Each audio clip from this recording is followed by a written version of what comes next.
Varicose veins కి సరైన చికిత్స కోసం సంప్రదించండి ఎవిస్ హాస్పిటల్. నమస్తే రమగారు. నమస్తే జయ. రమగారు, ఒక ధర్మ సందేహం ఏంటంటే, స్త్రీలకు సంబంధించి కొన్ని ఆభరణాలు, కొన్ని వస్తువులు ఖచ్చితంగా ఉంచుకోవాలి. ఇదివరకు అలా ఫాలో అయ్యేవారు. ఎలా అంటే గాజులు కానీ, మట్టెలు కానీ ఇలాంటివి ఖచ్చితంగా స్త్రీకి ఉండాలి. పెళ్ళైన స్త్రీకి అయితే కొన్ని, పెళ్లి కాకముందు అయితే కొన్ని వస్తువులు అనేవి. అయితే కాలానుగుణంగా వస్తున్న మార్పుల్లో భాగంగా మన వృత్తిని బట్టి, మనం ఉండే ప్రదేశాలను బట్టి కొన్ని మార్పులు చేర్పులు చేసుకుంటున్నాం అన్ని విషయాల్లో కూడా.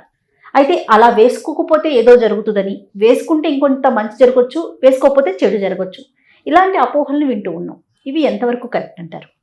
ఇవి ఎవరి వాళ్ళవే అభిప్రాయాలు జయ. పురాతన కాలంలో ఇప్పుడు నువ్వు గాజులు తీసుకో. గాజులు అనగానే మనం చూడు, పూర్వకాలపు శిల్పాలు, దేవతా శిల్పాల దగ్గర నుంచి మామూలు యక్షిణులు అవి శిల్పాలు, నాగిని, మన రామప్ప గుడిలో నాగిని శిల్పాలు, ఏ శిల్పాన్ని చూసినా ఈ చేతి దగ్గర ఏదో ఒక ఆభరణం ఉన్నట్టు కనపడుతుంది. కంకణం, కంకణాలు, ఒక కంకణం, ఒక వస్తువు ఉండటం. ఇప్పుడు స్త్రీలు అలంకార ప్రియులు, ఏదైనా ఒక వస్తువును అలంకరించుకుంటే వాళ్ళకి సంతోషంగా ఉంటుంది, అందుకని అలంకారాలు అట్లా అట్లా అట్లా మొదలైనవి. పూర్వకాలం ఇప్పుడు మనం చెప్పుకునే మట్టి గాజులు లేవు, లోహపు గాజులే వేసుకునేవాళ్ళు. వెండి, బంగారం అలాంటివే వేసుకునేవాళ్ళు. పంచలోహాల గాజులు వేసుకునే విధానం కూడా ఉంది. ఇత్తడి, రాగి కంకణం, ఏదో ఒక కంకణం. ఈ కంకణం చిన్నప్పుడు పెళ్ళి కాకముందు చిన్నతనంలో కూడా కంకణాలు ఏదో ఒక వస్తువు ఉండేది. వివాహం అయ్యాక కొంచెం ఎక్కువ ధరించేవాళ్ళు. ఇక్కడ ప్రధానంగా ఏంటంటే, చాలా ముఖ్యంగా చెప్పుకోవాల్సింది, స్త్రీలకి ఈ చేతి ఈ భాగంలో, మగవాళ్ళకు కూడా ఇక్కడే ఉంటాయి, ఈ మన ఎండోక్రైన్ గ్లాండ్స్, అలాంటి గ్లాండ్స్ అన్నీ ఇక్కడి నుంచి స్టార్ట్ అవుతాయి. అంటే ఆ తాలూకు నరాలు, ఇక్కడున్న నరాల మీద ఒత్తిడి కనుక ఉంటే, ఈ ఒత్తిడి వల్ల పునరుత్పత్తి వ్యవస్థ సరిగ్గా ఉంటుందని ఒక ఏమంటారంటే ఆక్యుప్రెషర్ పాయింట్ ప్రెస్ అవుతుంది. ఆక్యుప్రెషర్ పాయింట్ ప్రెస్ అవుతుంది కాబట్టి ఖచ్చితంగా ఇట్లా ఆభరణం ఉండాలి. స్త్రీల శరీరాల్లో చాలా చోట్ల ఇలాంటి ప్రెషర్ పాయింట్స్ ఉన్నాయి. ఈ కాలి బొటన వేలు పక్కన, రెండు మొదటి వేలు, అంటే బొటన వేలు పక్కన ఉన్న వేలుకి అక్కడ ఒక ఆభరణం పెడతారు. బొటన వేలుకి కూడా ఆభరణం పెట్టుకునే ఇవి కూడా కొన్ని చోట్ల కనిపిస్తాయి.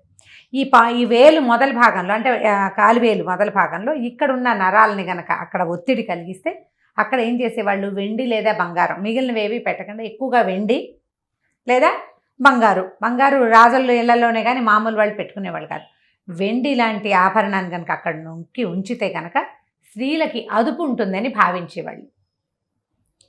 ప్రవర్తనా లోపాలు ఉండవని ఇదొక భావన. అంతే. మరి ఆ కాలంలో ఉన్న ఆయుర్వేద వైద్యులు లేకపోతే ఎవరో అట్లా నిర్ధారించి నిశ్చయించారు ఇవి వేసుకోవాలి అని. ఆ వేసుకునే ఆభరణాల్లో పాదాలకి కడియాలు, కడియం కూడా, అక్కడున్న పాయింట్స్ కూడా ప్రెస్ అవుతాయి. పాయింట్స్ ప్రెస్ అవ్వటం కోసం కడియాలు, పట్టీలు, కడియము బేసిక్ ఆభరణం, తర్వాత దాని నుంచి పట్టీలు, జాలర్లు, మువ్వలు, అవి ఇవి మోగేవి పెట్టుకోవటాలు, డిజైన్లు పెట్టుకోవటాలు, అవన్నీ తర్వాత డెవలప్ అయినటువంటి అలంకార సాధనాలు. కాలువేలికి గట్టి మట్టె ఒకటి ఇట్లా గట్టిగా పట్టుకునేది. ఇప్పుడు దానికే మువ్వలు వచ్చినాయి, దానికే ఏదో డిజైన్ వస్తుంది, దానికే ఎనామెల్ రంగులుగా పెట్టుకుంటారు, అది వేరే కదా. వివాహంలోనే ఇది పెట్టాలని, అప్పుడు ఏంటంటే ఒక స్త్రీలకి కొంచెం లొంగి ఉండే భావన ఏర్పడుతుందని భావించేవాళ్ళు. అప్పటి భావన నిజమైన అయ్యి ఉండొచ్చు. అప్పటి అలవాటుగా మనం అవి సువాసిని చిహ్నంగా మనకి ఉండిపోయినాయి. ఏవి, చేతి నిండా గాజులు ఉండటం, కాలువేళ్లకి మట్టెలు ఉండటం, మట్టెలు చూసి పెళ్ళయిందో లేదో తెలుసుకునేవాళ్ళు. వివాహిత అంటే కాలికి మట్టె ఉండాలి, ఈమె ఒక మగవాణ్ణి అదుపులో ఉన్నది అనే విషయాన్ని సూచించేందుకు ఒకటి. ఆ సూచన వల్ల ఆమెకు నిజంగానే అదుపులో ఉండే ఉద్దేశం కలుగుతుందని కూడా ఒక నమ్మకంతో చేసేవాడు. ఇవి క్రమంగా కాలక్రమాన అట్లా అట్లా అట్లా అట్లా ఇవి ఫిక్స్ అయిపోయినాయి అన్నమాట, ఇది ఇలాగే అని. గాజులు కూడా అంతే. అయితే ఇందులో మట్టి గాజులు వేసుకోవాలంటే పూర్వం వెదురు గాజులు, కానీ అక్కడి నుంచి దంతపు గాజులు, వెదురు గాజులు కూడా, వెదురుతోటి కూడా. మీకు ఎందుకు ఈ మన బెంగాలా వైపు ఇవి దంతపు గాజులు వేసుకుంటారు, తెల్లగా ఉంటాయి గాజులు. అవునండి, తెల్లటి గాజులు వేసుకుంటారు. అవేం మట్టివి కాదు, దంతం, అంటే ఏనుగు దంతం, ఐవరీ తోటి చేస్తారు వాళ్ళు. తెలుపు ఎరుపు ఆ రెండు గాజుల కాంబినేషన్ వేసుకుంటారు. కొన్ని చోట్ల లోహపు రింగులు తగిలించే అలవాటు ఉంటుంది ప్రాంతాలని బట్టి. మనకి తెలుగు సౌత్ ఇండియాలో ఎక్కువగా మట్టి గాజుల వాడకం ఎక్కువగా ఉంది. పూర్వం అంటే కొన్ని వేల సంవత్సరాల క్రితం ఈ మట్టి గాజులు తయారీ లేని రోజున లక్క గాజులు వేసుకునేవాళ్ళు. అవునట. బెంగాల్లో ఇప్పటికీ ఒరిస్సాలో కూడా లక్క గాజులు శాస్త్రానికి 2 గాజులు పెళ్లిలో తొడుగుతారు. ఇంత ఖచ్చితంగా ఎలా తెలుసంటే నా తోడుకోడలు ఒరిస్సా అమ్మాయి కదా, ఆమె పెళ్లికి వేసిన గాజుల్లో 2 మెరూన్ కలర్ గాజులు ఉన్నాయి. ఏ డిజైన్ ఏమీ లేదు, సాదా కొంచెం వంకర టిక్కరగా కూడా. ఇవి ఏంటంటే అవి లక్క గాజులు, మాకు నియమం అని చెప్పారు వాళ్ళు. 2 గాజులు. ఓకే. అవి తక్కువ చేస్తారు, తక్కువ దొరుకుతాయి. పెళ్ళప్పుడు అది వాళ్ళ సెంటిమెంట్గా అది ఖచ్చితంగా అవి వేస్తారట. తొలినాళ్లలో వాళ్ళు అవే వేసుకునేవాళ్ళు. మనం మట్టి గాజులు వేసుకుంటాం. మన దగ్గర కూడా కొన్ని కమ్యూనిటీస్లో అసలు మట్టి గాజులు వేసుకొని కమ్యూనిటీస్ కూడా ఉన్నాయి. మట్టి గాజులు పనికిరావు, బంగారు గాజులే ఉండాలి. మట్టి గాజులు వేసుకుంటే మనకి ఎట్లా అలవాటు అయిపోయిందంటే చేతి నిండా గాజులు ఉండటం సువాసిని లక్షణంగా మనకి అలవాటు అయిపోయింది. కొన్ని సంవత్సరాలుగా, కొన్ని వందల ఏళ్ళుగా అందాం అనుకోండి, అట్లా అలవాటు అయిపోయింది. ఇప్పుడు ఇది వేసుకోవటము భర్తకి మంచిది, కుటుంబానికి మంచిది, జీవితానికి మంచిది కంటే ప్రధానమైనది స్త్రీ ఆరోగ్యానికి మంచిది. ఇక్కడ ఉండే ప్రెషర్ వల్ల ఈమె తాలూకు ఇవి హార్మోన్స్ సజావుగా స్రవిస్తాయి. వేసుకోకపోతే ఏవో నష్టాలు వచ్చేస్తాయి, కుటుంబానికి ఏదో అనర్థం వచ్చేస్తుంది అని ఇలాంటి అనుమానాలు కూడా ఉంటాయి. అంటే ఇప్పుడు బోసి చేతులు ఉన్నాయి అనుకో జయ, చెయ్యి ఖాళీగా ఉంటే ఒక లుక్ బాగుండదు. మనకి ఒక అలంకరణ అలవాటైంది. ఇప్పుడు ఎందుకు బొట్టు పెట్టుకుంటాము, బొట్టు లేని నుదురు బోసిగా ఉండదు. అవును. ఇది సువాసిని చిహ్నంగా ఎలా అయిందంటే క్రమంగా భర్తల మరణానంతరం వైధవ్యం ప్రాప్తిస్తే ఈ గాజు తీసేసి ఈమె ఇది లేదు, ఈమెకి భర్త లేడు అనే విషయాన్ని సూచన చేసేవాళ్ళు. బొట్టు గాజులు లేకపోవటం వల్ల ఈ సూచన వల్ల ఏమైందంటే ఈ కనపడకపోతే అదేదో అశుభం అనే భావన మనకి మనసులకి అలవాటైపోయింది. ఇప్పుడు కాలంలో ఎన్ని మార్పులు వచ్చినాయి. అవును, కొన్ని రకాల మార్పులు, కొన్ని వేల రకాల మార్పులు వచ్చినాయి. మళ్ళీ ఈ గాజుల్లో ఒక్కొక్క గాజు ఒక్కొక్క రంగు, ఒక్కొక్క దానికి ప్రతీక. ఒక రంగు, ఏ రంగు, రంగులకి తల సంకేతం. ఆకుపచ్చ ఒకదానికి, నారింజ ఒకదానికి, తెలుపు ఒకదానికి, నలుపు, ఎరుపు, ఇట్లా ఒక్కొక్కటి ఒక్కొక్క దానికి సంకేతం. అన్ని వర్ణాల గాజులు వేసుకోవాలి అంటే ఇప్పుడు మనకి పద్ధతులు మారిపోయింది, డ్రెస్సింగ్ సెన్స్ మారిపోయింది. మనం పాతకాలంలో లాంటి ఏవీ పాటించటం లేదు, ఏవీ పాటించాం మనం. అవును, పాటించలేకపోతే మన పరిస్థితులు అవి కాదు. అమ్మగారు అప్పుడు ఇంట్లోనే ఉండేవారు కదండి. ఇప్పుడు ఏంటి, ఇప్పుడు ఆ పరిస్థితి కాదు కదా. ఇంకా రెండోది ఏంటంటే ఈ గాజులు ఏంటంటే ఈ మట్టి గాజులు పగులుతాయి సులువుగా. అవును కదా. ఈ చేతి నిండా వేసి ఇవి పగలకుండా పనిచేయాలి అంటే జాగ్రత్తగా సంబంధ బాంధవ్యాలు కూడా చిట్లకుండా చూసుకోండి అని చెప్పడానికి సిగ్నిఫికెన్స్గా ఎక్కువ గాజులు పిల్లలకి వేసేవాడు. నిదానంగా పనిచేయటం, హేస్టీగా చేసేయకుండా స్థిమితంగా ఉంటుంది. చేతి గాజులు పగిలిపోయి చిట్లిపోయేంత విసురున పని చేయకూడదనమాట. గాజు చిట్లితే అశుభమని, అది చిట్లేలాగా పగిలేలాగా ప్రవర్తించకూడదని ఆడపిల్లలకి నెమ్మదిని నేర్పటం కోసం కూడా గాజులు తొడిగించేవాళ్ళు. ఓ డజన్ గాజులు గుత్తంగా కదులుతాయి. ఏదైనా పనిచేసి స్పీడ్గా ఏదైనా ఎత్తి చేసి ఇలా కొట్టి చేసి పగులుతాయి. పగిలితే అశుభం, భర్తకి మంచిదిగా. మనని భయపెట్టకపోతే మనం వినం కదా జయ. అవునండి, భయపెడితే వింటాం మనం. అది అశుభం, భర్తలకి మంచిది కాదు, ఐదోతనం తగ్గిపోతుంది. అంచేత ఇవి వాడాలని చెప్పేవాళ్ళు. అట్లా అలవాటై మన పతివ్రత కథల్లో విని విని విని విని ఇవి లేకపోతే ఏదో కొంప మునిగిపోతుందనే భావనలోకి మనం వచ్చేసాం. మీ ప్రవర్తన నిదానమైనదైతే మీకు గాజులు అవసరం లేదు.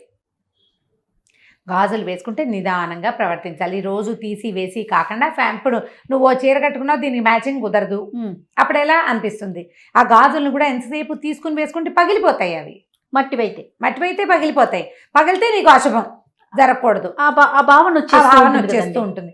భయపడుతూ ఉంటాం. భయం పడితే ఎట్లా? భయపడ్డానికి కాదు, నీకు ఒకటి నేర్పించడానికి పెట్టారు ఇది. నువ్వు అది నేర్చుకో, నువ్వు అది నేర్చుకుంటే సరిపోతుంది. భయపడాల్సిన పని ఏమీ లేదు.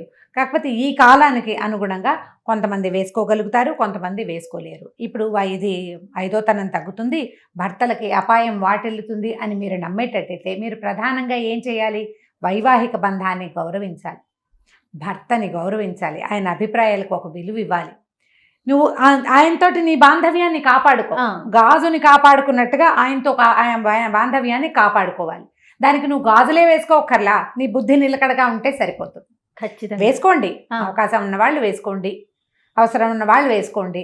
వెసులుబాటు లేని వాళ్ళు ఏం చేస్తారు? ఇప్పుడు నాబోటి వాళ్ళని వేసుకోమంటే నేను అప్పుడప్పుడు వేసుకుంటే అప్పుడప్పుడు వేసుకోలేను.